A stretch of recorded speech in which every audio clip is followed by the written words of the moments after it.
Oui, il faut quand même savoir, comme le rappelait Jacques, il y avait eu un rapport en 2014 commun de l'inspection générale de la gendarmerie et de l'inspection générale de la police nationale qui soulignait à la fois la dangerosité de cette grenade et également le fait que nous étions le seul pays d'Europe à l'utiliser.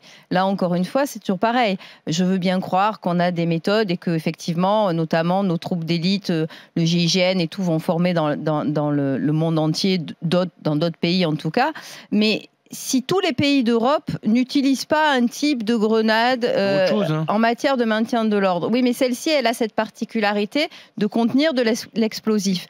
En fait, venir dire si votre main est arrachée, c'est parce que vous êtes un gros abruti et que vous avez ramassé la grenade.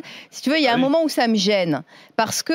C'est pourtant la stricte réalité. Non, la réalité, c'est qu'on utilise des engins qui sont extrêmement dangereux et qu'on ne devrait pas utiliser et qu'aucun pays d'Europe n'utilise. Non, mais puisque tu cites les autres, va faire une manif en Allemagne et tu vas voir comment c'est le maintien de l'ordre là-bas. Est-ce que tu as entendu parler en Allemagne d'œil crevé autant qu'on a depuis le début. Non mais avec les Black Blocs, c'est violent. Sortons les chiffres. Est-ce qu'ils ont autant d'œil crevé que nous? Est-ce qu'ils ont autant de mains arrachées que nous? Je n'en sais rien. Et je te mets au défi.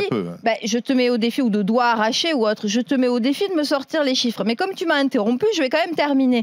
En réalité, si tu veux, aujourd'hui on est dans un truc où on nous dit c'est ça ou le chaos. Mais non, en fait, une grenade lacrymogène en soi n'a pas besoin d'être explosive. Là, celle-ci, elle avait 3 effets, si tu veux. Et donc, on peut peut-être juste tout simplement se servir de ce qu'on avait auparavant. Ça envoie du gaz lacrymo, très bien. Parce que là, le truc, c'est que tu avais 25 grammes de TNT. J'ai compris, je sais ce que c'est. Donc, arrêtons. Et moi, je pense que Castaner, quand il le dit... Donc, arrêtons toutes les grenades.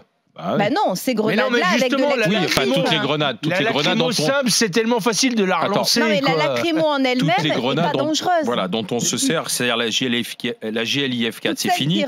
Et la GM2L, qui est sa remplaçante et qui est déjà en circulation, oui, mais est-ce que celle-ci contient de l'explosif? J'en sais rien. Oui. Mais aujourd'hui, quand Christophe Castaner nous dit on va arrêter, c'est un effet d'annonce, puisqu'effectivement, ils étaient en rupture de stock, mais c'est peut-être aussi parce que j'aimerais bien enfin qu'on ait les chiffres de toutes les enquêtes qui ont été menées à la fois par l'IGPN et également par la justice. Je veux savoir exactement qui est responsable, combien il y a eu de blessés, etc. etc. Et ces chiffres-là, personne ne les a pour le moment.